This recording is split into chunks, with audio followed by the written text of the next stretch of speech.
This Health Ranger Report Pandemic Podcast is brought to you by NaturalNews.com for uncensored reporting and HealthRangerStore.com for lab-tested preparedness supplies such as storable food, full-face medical masks, biostructured silver first aid gel, and iodine, only while supplies last. Pandemic.news update for March 6th. Mike Adams here. Thank you for joining me. We're all dealing with people who don't believe that this pandemic is going to be bad. So in this podcast, I'm going to give you perhaps some tools to try to educate people around you. Now, normally I would say don't bother, except that the people around you might be your family members, your coworkers, close friends, neighbors, things like that. And so actually their level of preparedness does matter. So you might even have them listen to this podcast. I don't know. But some things to start with here. So the virus replicates and it spreads exponentially. Human beings are not really wired to process exponential growth phenomenon. Instead, we tend to think in a linear fashion. So even when I was trying to estimate this in my head versus when I ran a software model of where this goes, even I couldn't estimate it very well.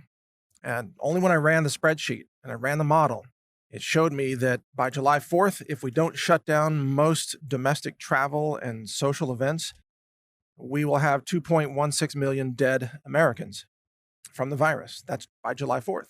And that model makes very, very conservative assumptions, such as assuming we only have about 600 plus cases right now in America. In reality, we probably have many thousands. The model assumes an R-naught value of 1.82, which is extremely low. In reality, the R-naught value for this virus in the current context of social spreading is probably on the order of 4.5 to 6.6.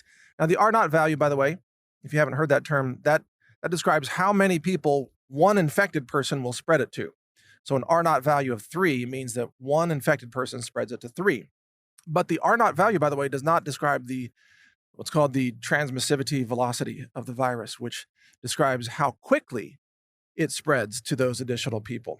So in my model, I use a value of velocity transmissivity of R-naught 1.82 spread over 14 days, which comes to something like 0.13 additional people infected per day over a period of 14 days. And then I assume that 98% of the people recover and 2% die.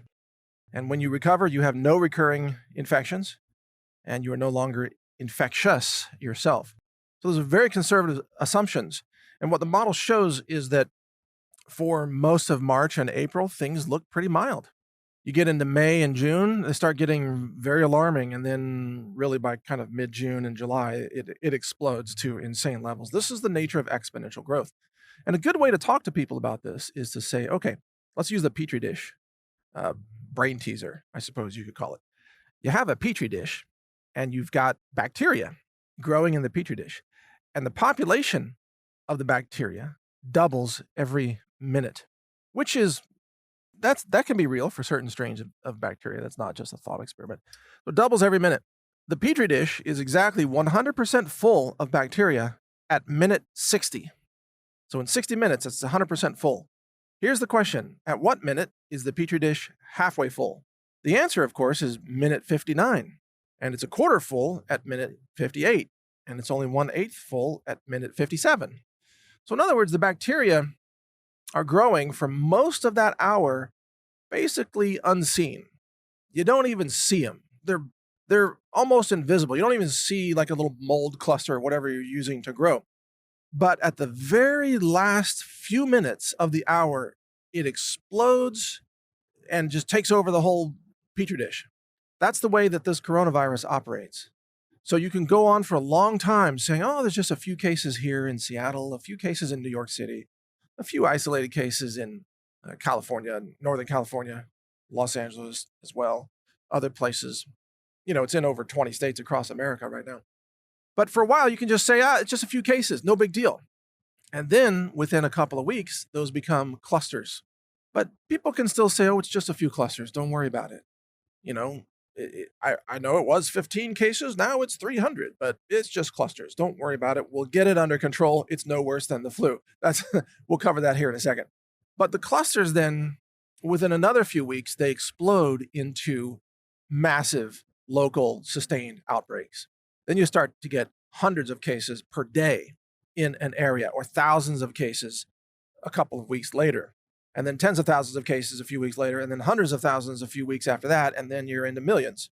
And at that point, it just spreads to the whole country unless you shut down social sharing of spaces, which means you have to shut down virtually all transportation. You have to quarantine cities, you have to have roadside checkpoints, you have to stop air travel, you have to stop virtually all public events, and you have to send people home and so they don't share workspaces in indoor office buildings. This is the only way to stop the virus right now, given that we don't have any kind of proven antiviral drug. There's no anti-coronavirus vaccine that exists at all. And even if it did, might not work, probably wouldn't work. There's nothing out there except, of course, natural antiviral herbs and minerals and spices and things like that. But nobody in any official position is recommending those things. So most Americans don't even know that you can probably beat this with natural substances, natural molecules that are antiviral. So that means this is going to spread like crazy, but it won't be apparent for the next 6 to 8 weeks. Once it begins to explode, then people will freak out and panic over how quickly it's taking over. And that's when you'll really have the emergencies come down, declarations of national emergency, quarantines, armed roadway checkpoints. That's coming. You can mark my words. That is coming. A virtual shutdown of the U.S. transportation infrastructure. But how do you convince somebody that that will happen? Well, one of the easiest things is to point to Italy. It's already happened there. They have armed roadway checkpoints in Italy, and they quarantine, I think it's 12 towns, and it's still spread anyway. Look at Iran. The cases are exploding there. And although we don't have as much good information coming out of Iran, it's pretty obvious that there are tens of thousands of people infected in Iran right now. We can't trust the information coming out of China because they lie. So they say they've got it conquered, but yet we don't see their economy coming back yet. That's because the bodies are still stacking up. China is lying to us all. Some countries are doing a good job of containing it, such as Taiwan, doing an amazing job. But even then, Taiwan is still very much struggling with this. Now, they're an island, so they have better controls than we do in America. We have an open borders policy. So infected people can come into the United States from Mexico and other South American countries. With the virus now spreading in Brazil and Mexico and other Central and South American nations, it's only a matter of time before some people try to flee northward to get away from basically an apocalyptic collapse in their own home country in South America. Now, a good question to ask people who don't believe any of this is happening is to ask them, well, how does the virus stop? So if you think that it doesn't get this bad, if you think it doesn't spread to millions of Americans, how does it stop? Explain to me the scenario that unfolds that stops this. And just ask them, because there are only really 3 ways that this stops. One way is to have antivirals, whether that's natural medicine or drugs or pharmaceuticals, that are widespread across the population and that really work and that everybody's taking. That's one way. Second way is extreme social isolation. Just nobody goes to work, nobody has any public events anymore, nobody goes grocery shopping, just total isolation, total shutdown, no air flights, nothing. The third way is that it burns through the whole population and kills, a percentage of the people, and then whoever is left surviving is immune. Those are the only 3 ways that this stops. So if you ask your friend this question and they don't give you one of those 3 answers, then they really are not informed about this topic. Sometimes you'll hear people say things like, well, the government will solve it. So then you can ask them, okay, explain to me, how does the government solve it? Because then they're stuck again. Well, I don't know how the government solves it. The government just solves it. Well, okay, well, that's not a real answer. that's just having an imaginary tooth fairy solve your problems for you. That doesn't actually stop the virus from replicating. So ask them again, how does the government stop this? Or how does anybody stop this? How does it get stopped? Well, sometimes people will say, well, the summer heat will just make it stop. Okay, so they're actually talking about influenza, which is not the coronavirus. And the coronavirus is spreading in indoor environments everywhere. So offices and nursing homes and cruise ships and airplanes and buses and taxi cabs and all these things. So again, explain to me how this gets stopped, please. How does it stop? Because the hot weather isn't going to stop it. So you go through this exercise with your friend or whoever you're talking to. Please explain to me how this stops. And eventually, what it really comes down to in certain people is just that they want it to stop. And they'll just say that, well, I just hope it stops. Okay, there we go. So your answer is hope. All right, fine. Well, people hoped in 1918 when the Spanish flu killed 50 million world citizens. They had hope then too. Hope didn't stop the virus. In fact, people had hope that World War II wouldn't break out, but it did. And people had hope all throughout history, a history of pandemics and wars and economic collapse and nations falling. People always had hope. Hope didn't work. You know why? Because hope is wishing. And it turns out that wishing doesn't stop viruses from replicating. Now, I know I'm starting to sound a little bit sarcastic here, but it's true. It's true. And anyone who thinks wishing can solve this is, well, not gonna navigate this very well. But thank you for listening. This is Mike Adams. I'll bring you more information in the days ahead. Read pandemic.news to stay informed. When it comes to prepping, you not only need good products that can help keep you alive, awake, aware, and nourished during difficult times, you also need products you can trust.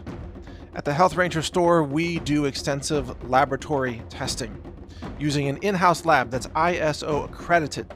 It's inspected, it's audited. It's a 2-year process to even get that accreditation. We use multiple mass spec instruments, state-of-the-art science. I'm a published science author as well and a patent holder on several technologies, some of which we use variations of in our lab. The purpose of this lab is to help you make sure you get clean foods, superfoods, storable foods for emergency preparedness and survival use.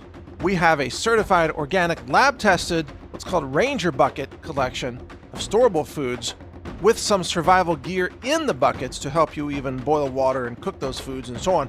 It's a fantastic product. We can barely keep it in stock even during normal times. In a crisis, we'll be wiped out of this product because it actually takes us a lot of time to make those products. But if they're in stock, you can get them now at healthrangerstore.com/prepwithmike. In fact, go to that URL, healthrangerstore.com/prepwithmike, and you'll see some of our survival and preparedness supplies, including iodine, colloidal silver products and gel first aid products, storable foods, superfoods, medicinal herbs for first aid, and much more. We have a lot of products for you to help you be self-reliant, to be safe, to survive difficult circumstances, natural disasters, and all kinds of things. If you want to get prepared, do it with us at the Health Ranger store so that you know you're getting safe, clean, laboratory-verified preparedness foods, supplements, and other related products. Again, the URL is healthrangerstore.com/prepwithmike. All one word, no spaces. Prep with Mike. I'm Mike Adams. Thank you for your support. Thank you for watching. If you want to support our mission, visit us at healthrangerstore.com for the world's largest selection of lab-verified superfood and nutritional products for healthy living. It's at healthrangerstore.com.